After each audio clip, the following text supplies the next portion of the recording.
Il ne faut pas avoir des nerfs en Israël.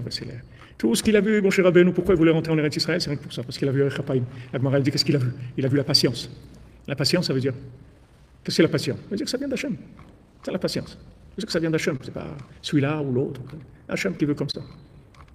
Quand Hachem il veut différemment, tu vas voir qu'il va y avoir des choses, des changements qui sont imprévisibles, mais tu ne peux même pas imaginer d'où ça va venir. Et tu vois des gens, des vrais Bnei Eretz Israël, c'est-à-dire des gens, c'est incroyable comment ils vivent. C'est incroyable comment ils vivent. Ils ont des façons de vivre incroyables, incroyables. Comment ils réagissent, c'est incroyable. À l'époque, quand je travaillais dans l'imprimerie, je travaillais avec un imprimeur aussi à côté, qui était à côté, Benjamin. Et il m'a raconté, il m'a dit, il y avait un rave qui devait fiancer sa fille le soir, et il avait besoin, le jour de fiançailles, de déposer une certaine somme d'argent.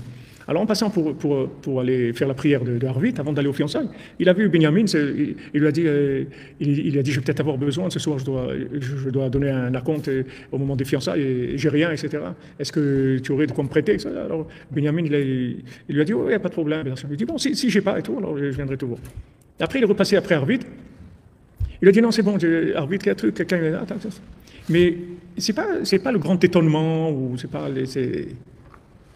c'est la vie normale.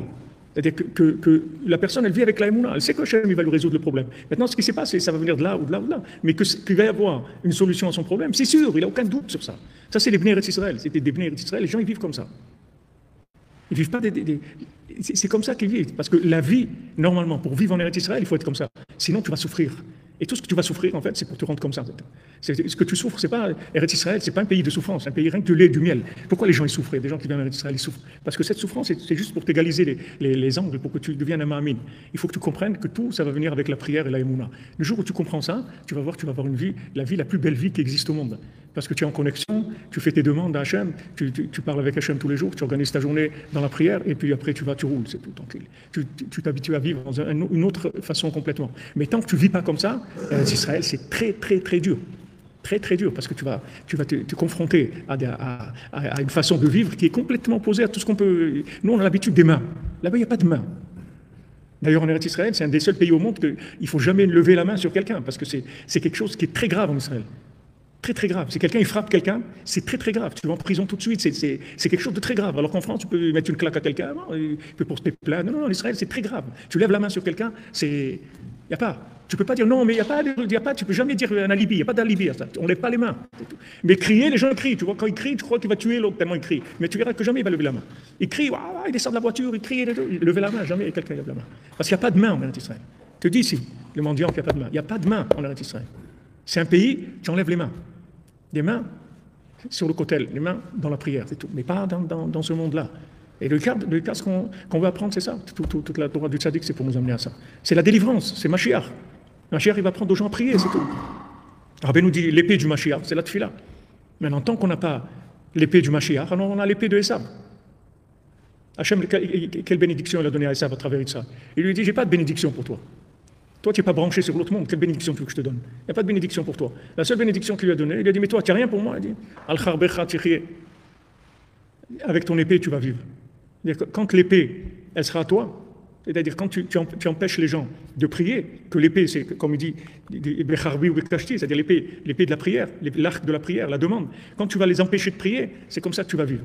Donc vous voyez tout ce qu'il y a dans le monde de Esav, tout le monde occidental, toute l'Amérique, tout ça, ça vient juste, ça existe parce que les gens ne prient pas. C'est tout.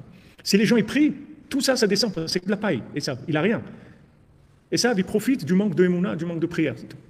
Et d'ailleurs, c'est lui qui empêche de rentrer en Eretz Israël, comme je vous l'ai dit. Et Rabbi nous le dit plusieurs fois, Rabbi Nathan nous dit, c'est lui le principal opposant à rentrer en Eretz Israël. Ne croyez pas que c'est Ishmaël ou c'est pas eux qui nous empêchent d'être en Eretz Israël. Ceux qui nous empêchent d'être en Eretz Israël, c'est eux.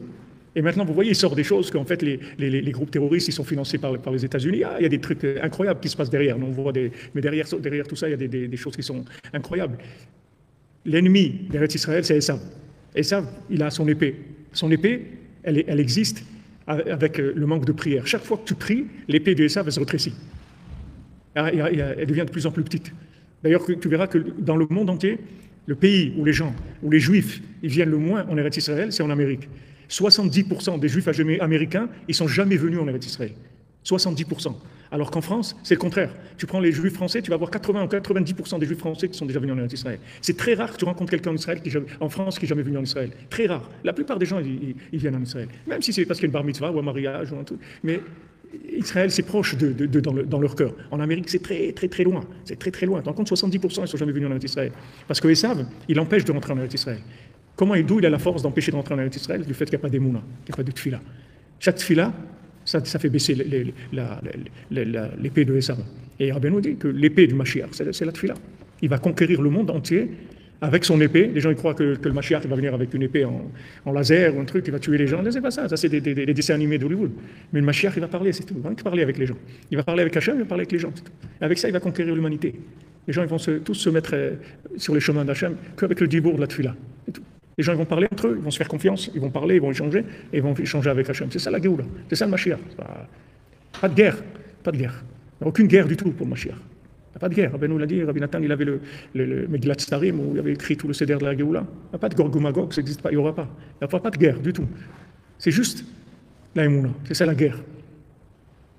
Quand tu as des problèmes, il faut savoir que c'est des convocations. Ce n'est pas un problème, c'est une convocation. Hachem, il te convoque, il te dit, mon ami, viens me voir. Non, mais moi je fais, je mets mes TEF, j'ai trucs, même j'ai acheté des TEF, je les ai payés 1000 €. Viens me voir. Viens parler avec moi. Viens parler avec moi. Chaque problème, c'est ça. Quand tu réagis avec de la parole, tu as résolu le problème. Le problème, il va s'estomper, tu vas voir petit à petit. C'est qu'une convocation, c'est tout, c'est rien, aucun problème dans l'essence.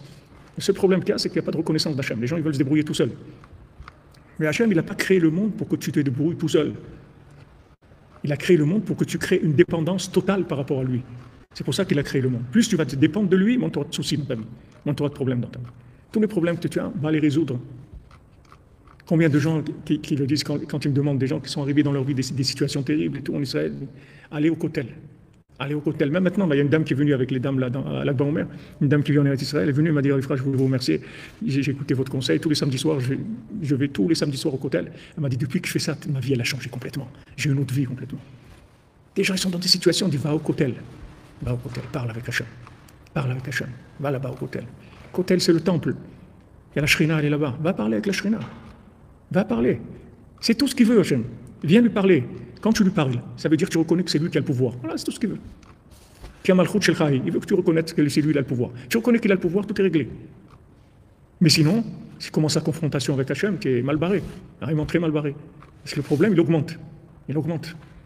Et les gens, ils ne se rendent pas compte qu'ils arrivent à des situations très, très difficiles. Mais il faut se prendre en main. Il faut commencer à réagir. Il ne faut pas se laisser abattre. Il faut se réagir.